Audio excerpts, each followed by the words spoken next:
Hello, I'm Paul Toomey, the chair of the Global Initiative for Digital Empowerment, or as we call it, GIDE.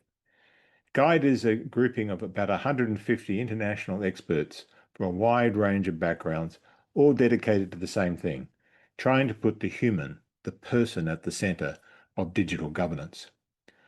What you're about to see is a presentation on the work we've been doing over the last several years.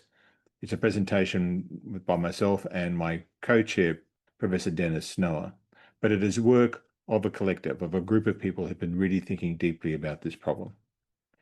And we've called it the Innovation for the Digital Economy architecture, because we think that these forces not only look after people, they also drive innovation. So, Innovation for a Digital Economy architecture, or IDEA. So, without any further ado, here is GIDE's IDEA. GIDE is a non-partisan international non-profit organisation, and it's been founded to give people a voice and control over their data. It is a group of about 140 people around the world who've come and joined over time. Members is basically people who wish to be involved in discussion. The key thing about the group is that they are largely from all manner of backgrounds. And I can see a lot of you on the screens here, so you know each other, but people from backgrounds in research, people from backgrounds in running policy and chief of staff to mayors and potential presidents and others. We've got now ministers in parts of Africa who are members. But then we've got people who've run networks, people who've run online businesses, people who've been diplomats, people who've been experts in cybersecurity, etc. A lot of lawyers and others who are part of this initiative. And we've been helped in the past by people like the New Institute and the Global Solutions. We have been working on the ideas that we're about to share now for quite a period of time, and launched our first report on this in 2022.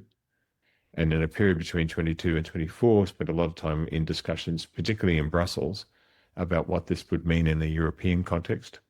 So with the DGs, Connect, Justice, Consumers, a lot of MEPs, government officials, etc. In June last year, we launched a sort of version 2 of the thinking, and we'll share some of that today, particularly in the context in Europe with the release of the new omnibus legislation coming out. And the new thinking in Europe, we've also been responding to that. We'll have research papers we can share with this community very shortly. Now pass to Dennis. Okay, I think the basic idea can be discussed very quickly, which is in normal economic markets, you have from consumers, and you've got the suppliers supply services and the consumers pay for them. And that is the standard digital trade model that most people have in their minds. And that's above ground, like this tree, the part that you can see, the payment for the services and the services that are received. Similarly, the digital economy interacts with the rest of the economy, and there's also payment for products. The advertising industry is similar. There you've got people who recognize influencers, that is, people who recognize as advertisers, and they want to influence the service providers, and they pay in order to advertise, and they get a service in return. So it's also completely above ground. So e-commerce and advertising is both above ground, and then underground, you have the digital consumers receiving digital services largely either for free or grossly underpriced, giving up personal information usually without informed consent, and receiving influence usually beneath conscious awareness by what appears on their screen. That is not a market. And this is where the rot sets in, because this is a form of barter, digital barter. And I think what you need to have in the back of your mind is we had a system like this in labor markets. In under feudalism, you had indentured servitude, slavery, and so on. There, people received some housing and protection for free, and often food, and in return, they gave up labor, and that was barter. When we moved from there to to labor markets where people could sell their labor services, that released a huge amount of economic activity. There's something similar that could happen here if this digital barter were to give way to standard economic markets. But let's move on to the next slide. There you see how this is financed. You have subversive influences that people don't know about, and they pay for information they receive. But that information was received without informed consent and usually not even within conscious awareness. And so you have three markets where people are paying, but one critical market will sell something that ought to be a market. It's digital barter. And that gives rise to all sorts of problems, some privacy problems, security, manipulation, and so on and so forth. So if we move on to the next slide. So this information is harvested. You can call this digital horticulture. That people are being used, enticed in order for the information about them to be harvested and then sold to subversive and other influencers and other producers. And so that basically subverts the entire market. And this we see as the central problem. So if you could turn this into a market, with all the provisos that normal markets have. We have markets for all sorts of goods, also for public goods. And in these markets, there needs to be some equality of information and equality of market power. The absence of this market gives rise to all these problems that I talked about. But the one that is usually overlooked is markets are being undermined. Because you don't have a market where all the other markets are being undermined. In addition to the things that people always complain about, undermining democracies, social cohesion is undermined, exploits psychological weaknesses, creates huge inequities in the economic and political and social spheres and so on. The fact that it is an extremely inefficient system, as barter always is, and because it happens to come at a time of the digital revolution where there's huge technological advances, people do not see the inefficiencies. They're just impressed by the technological advances. And it's similar, I think, to the early industrial revolution, where we saw huge technological advances, steam engine, spinning jenny, etc., and that came with debtors' prisons and factories, child labor, and so on. And people thought that these governance frameworks were part and parcel of the technological change, but they're not.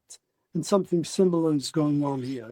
So the current approach is to deal with all the symptoms, the problems of competition, privacy, hate speech, consumer rights, business practices, and to deal with each of them separately.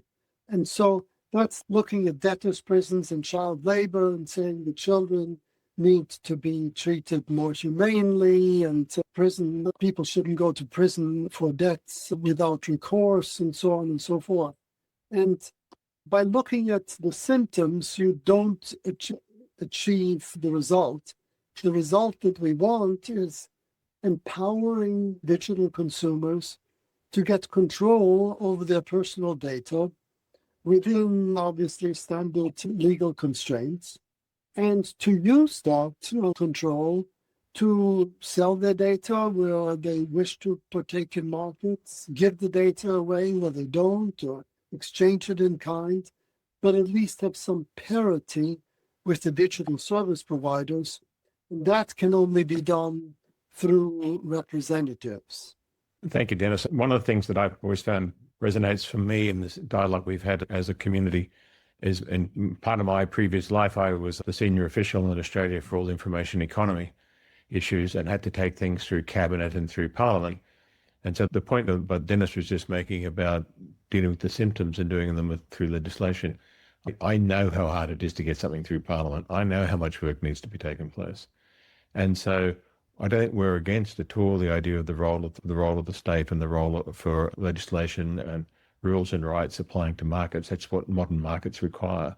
At the same time, having the polity, having the citizens expect that all these problems they see through the modern digital economy should be fixed by government and government alone, if that's their model, is basically a hiding to nothing. in the sense that it's such a drain upon the political process and a drain upon the constant catch-up. And you've even seen that again in Brussels. You've seen the sort of reaction a little bit about some of that now, talking about simplification, etc.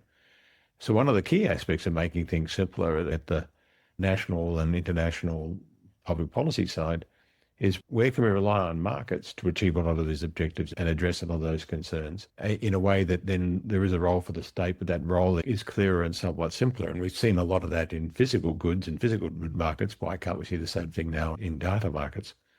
So some of the ways forward that we've thought this through are, first of all, you do have to ensure that citizens, or at least residents, can have control over their personal data and who has access to it. And why is that important? Because you can't have a market around data if people don't have some way of saying yes or no to access to it. And secondly, they need to have transparency where it's being used.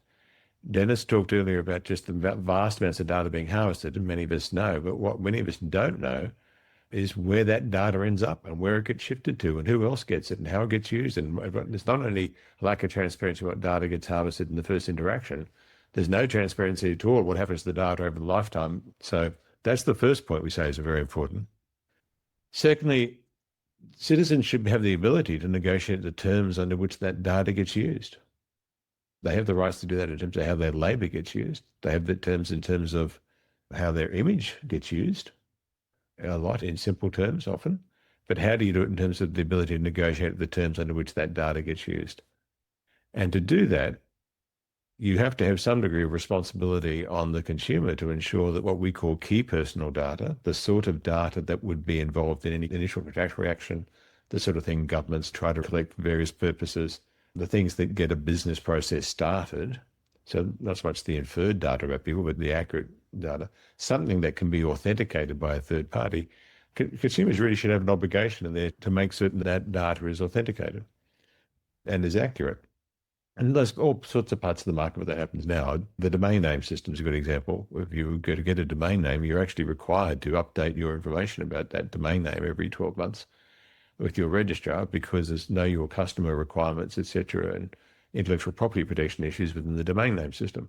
So that's a good example of where we have lots of examples in the market where people are required to keep data accurate. So the ability for consumers to do that, I think, is not only important for their ability to negotiate its access, it also gives a huge boon to the economy as a whole, especially to business, in being able to counter fraud.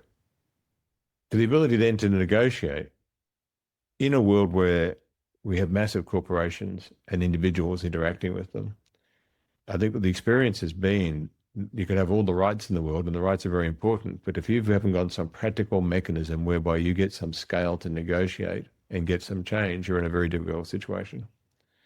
And so we think that one of the key things that needs to be married to the rights of their data and how it gets accessed is they've got to have the rights of association and representation to be able to achieve two things. One, some scale in negotiation.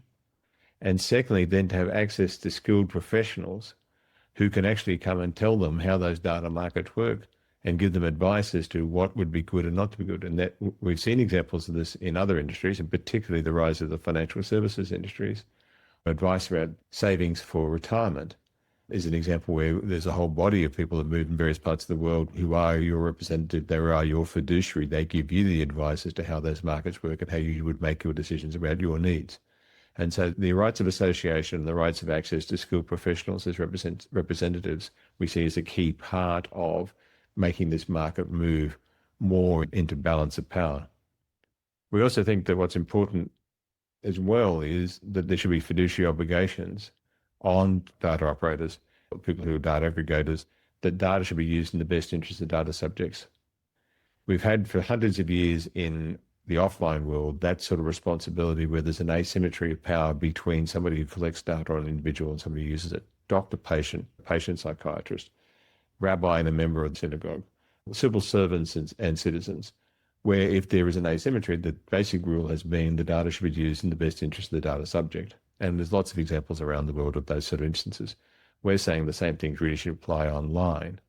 But importantly, if you're able to negotiate and you come to an agreement with someone about the use of data, that should be the evidence that the other side has actually met that fiduciary obligation. So we think there should be an incentive to say to the data markets, the data aggregators in particular, you either can be held accountable for fiduciary obligation and the best interest of the data subjects in front of the courts, or you can negotiate directly, you can agree terms, and the fact that you've got those terms will be seen as de facto you've met the fiduciary obligation. So that's part of the model. And sitting within that also is the role of data commons and the importance of data commons. Now, Dennis, perhaps we've got that here now as key things, but you've summarized that recently as a series of key pillars. Perhaps you could talk to that briefly before we go to the next page. There are 4 key pillars that become actionable if one takes these provisos seriously. The first is giving consumers control over key personal data in ways that Paul has noted. The second is collective representation by expert fiduciaries. The third is imposing fiduciary duties on these expert fiduciaries. And the fourth is collective negotiation. And that means it has a number of implications. First of all, there needs to be accreditation of the fiduciaries, so that works well. The key personal data needs to put in repositories, and those repositories need to be audited. And the collective negotiation as evidence of compliance with these fiduciary duties, that needs to be a process that is transparent. And then there needs to be standardization in markets so that there are uniform fiduciary duties, interoperable data formats, and auditing frameworks. All of this exists in one way or another in the offline market and to some degree in the online as well. But this would help streamline the whole process and integrate it along common set of principles. And I think that's to be kept in mind. And that is what would lead, I think, to simplification of regulations. It would also lead to much more accountability and trust, much more democratic legitimacy. And by making the allocation of resources more efficient through these negotiations, which avoid asymmetries of information and power, they would promote immeasurably innovation and growth.